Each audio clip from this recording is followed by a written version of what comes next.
Well, I guess I'm getting back in the fighting game. Howdy there, Murdoch here, and we're back in this quick video with a gaming haul of 15 different games, accessories, a new console, including a holy grail item. And I'm really looking forward to showing you guys. I guess this time around we'll start small and go with the Super NES. Well, this time around I only got one new game for the Super NES, which is Final Fantasy Mystic Quest. This is a pretty cool game. I played it a little bit back in the day. It's like a very simplified version of Final Fantasy. It's a really good beginner's RPG. And continuing with Final Fantasy, for the PlayStation 1, I got Final Fantasy Origins. This includes Final Fantasies 1 and 2. Also for PlayStation, another game I used to own, but I lent it to a friend and I never got it back, which is a big bummer. But I got Tony Hawk's Pro Skater 1 again. I kind of felt like I had to rebuy it. It's an important release for the PlayStation. I love this game. It's one of my favorite games of all time. And I just needed to have it back in the collection.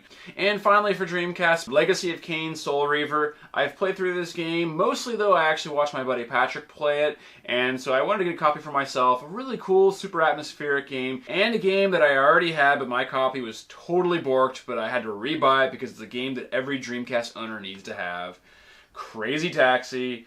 It's an amazing game, ton of fun, very cool arcade, it's not really a racer exactly, you have to taxi cab. I don't have to explain this game, everybody knows this game. So next up, I'm going to go kind of bizarre on you, and if you can figure out what links all these games together, 10 points to Gryffindor. Even if you're not part of Gryffindor. Yeah, it sucks. I mean, they just pretty much win in the end anyway. Here we go, we got 4 different games. For the Dreamcast, we have Metropolis Street Racer.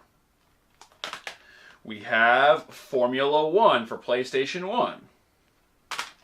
We have 007 Bloodstone for the Xbox 360. And last but not least, we have Blur for the 360. What do these 4 games have in common, and why would I have wanted to buy them? They're getting everywhere. The thing that links these games together, they're all made by Bizarre Creations, which is a studio that I really liked. They're probably mostly known at this point still for Project Gotham Racing. I really enjoyed those games. Project Gotham Racing 1 is one of my favorite Xbox original games of all time. But Blur is really cool because it's sort of like Project Gotham Racing, or we'll say Forza, because more people understand that at this point, meets like Mario Kart. Like pretty much literally, like you get like power-ups and you can like stop the cars in front of you. Very pretty game. 007 Bloodstone, which is really cool because it was an original story, and it's also like a cover-based third-person shooter, which is sort of fun. That's not normally my cup of tea, but it's still cool. And then a couple of just classic racing games, a Formula 1 game and another street racing game. A game I bought purely because I love the aesthetic, and I just thought it'd be fun to kind of give it a whirl at some point. Afro Samurai for Xbox 360. It was only $10. The game has a really cool look, and I really like the anime, so that's why I picked this one up. We're going to break up the games for a quick second here with the controller I was using for that little intro segment when I was playing Street Fighter 4. So this is the Hori like fight pad for the Xbox One. I have the Mad Catz Ryu controller for the 360, but they're kind of bitches, and it doesn't work on the Xbox One, which was a massive bummer because I love that fight pad. I mainly bought this because of the hype. I was at Fry's Electronics, and I just happened to see it there. For some reason, I kind of just thought this would have to be like an order on Amazon sort of item, because I know that's how the legendary J-Man got his, or at least I'm pretty sure that's how he got his. Maybe that's actually not how he got his, and I was just assuming that. The button spacing is just slightly different than what I'm accustomed to. I like the width of the controller, though. The controller has a very nice width. It really feels like you can really just... Because I don't know, I feel like I have pretty aggressive hand movements when playing fighting games. I feel like that should be dubbed over with something very silly. For me, it doesn't really lack anything. Some people want like the turbo button or switch or whatever. It doesn't have that. Not a big deal. It's not a function I ever really need anyway, so... Yeah, I like it. This is a nice alternative to the standard Xbox One controller. And now for the game that's been taking up most of my time recently, Destiny 2. I'm not really going to talk a whole lot about the game in this video because I might actually do a Destiny 2 specific video just with my thoughts and my experiences with the game. Overall though, I'm really enjoying it. I never played Destiny 1, but from everything I've read and my personal experiences, This does seem like a really big step up from the first game. I'm really enjoying it. The campaign is more than serviceable, enjoyable in fact, especially with friends. This game is definitely best enjoyed with friends thus far, but it's got a really good blend of open world stuff, side quests, you know, the main campaign, PvP.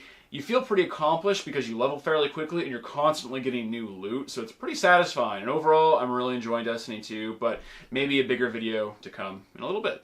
Okay, before I get to my holy grail item, I have to share my new console with you. There will be a video coming for this as well, but I just figured I'd show you in this haul video because this is definitely a big part of it. So I did pick up a Switch and Zelda Breath of the Wild. Very quickly though, I do really like it thus far. I'm very satisfied with my purchase, but it's still a purchase that I made knowing that the Xbox was still going to be my main console of choice and what was going to be soaking up most of my time, and that's definitely still happened. But I have put some really good time on the Switch now, and I'm really enjoying it. But so I had to pick up a Switch because I really wanted Super Mario Odyssey, and it's the first Nintendo console I've owned since the N64, personally. So now I have to talk about my Grail item. I finally got a copy of Futurama for the original Xbox. This is a game I've literally been looking for years, and I haven't found it ever at retail and retro shops or anything like that. I constantly look on eBay for, you know, good deals on it. This has become a very, very expensive game, especially the Xbox version. Now, why did I want this game? I love Futurama. Futurama is essentially my favorite show of all time, and I'm an Xbox guy. I just wanted to have it. Like, I'm very aware that this is not considered to be a very good game, but you know what? Like, playing the very first part of the game, it's pretty fun. Like, it does feel like you're watching an episode of the show because they did a cel-shaded thing with it, and you know, you have the original voice cast and stuff. So this is a game that I've been checking eBay, and recently it's gotten upwards of between like $90 and $120 in terms of, you know, where it's selling even. And I felt like I got a decent deal on it. I paid 70 bucks for it. So a lot of people are gonna hear them like, what? You paid $70 for it? Yeah, it's expensive, but you know, this is with a lot of research and, you know, a lot of time put into like checking listings and stuff, and it's regularly going for more. So I got a bit of a good deal on it in a sense, but it is expensive. However, you know what? I love Futurama. I'm an Xbox guy. I had to have it.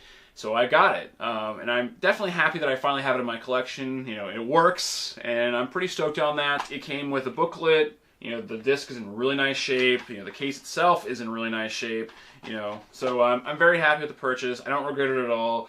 In a way, though, I am kind of glad that I got it out of the way because this was like the last expensive game I needed to buy for Xbox that I needed to own personally.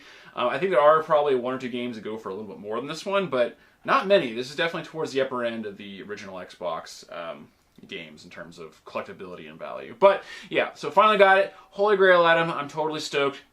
Thank you. I don't know why I said thank you. That was kind of unnecessary.